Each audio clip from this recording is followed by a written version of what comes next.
керівництва країни і Сил оборони, і Збройних сил України. The leadership of the country and the defense forces and the armed forces of Ukraine control the situation on the fronts of the Russian-Ukrainian war and the military-political situation around Ukraine.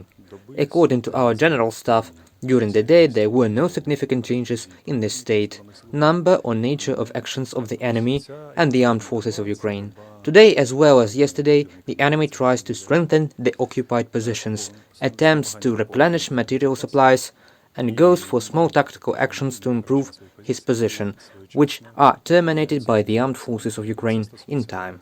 This applies to the directions of Kyiv, Sumy, Chernihiv and Kharkiv. The Joint Forces Operation Zone, the city of Mariupol and the Kherson-Mykolaiv direction remain the main areas of concentration of enemy's efforts, although no active action was taken there, except for the city of Izyum, where the Russians threw a training unit of the armed forces of the Russian Federation into the battle and they were defeated. They were partly destroyed, partly taken prisoner and partly dispersed.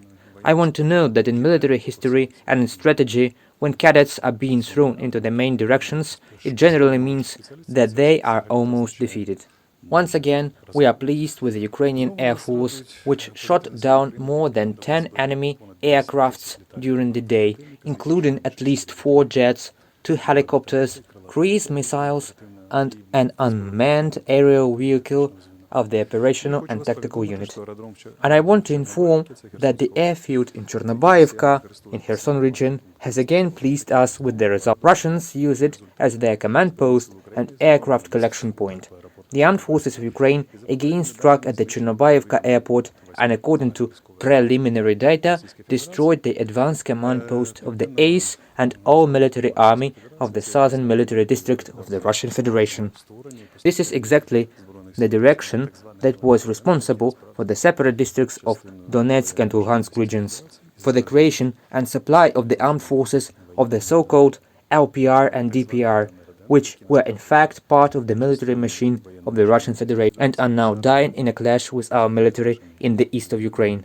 According to preliminary data, the commander of this army died. Maybe not only him, but several other generals. The information is being clarified. Good afternoon and follow our messages.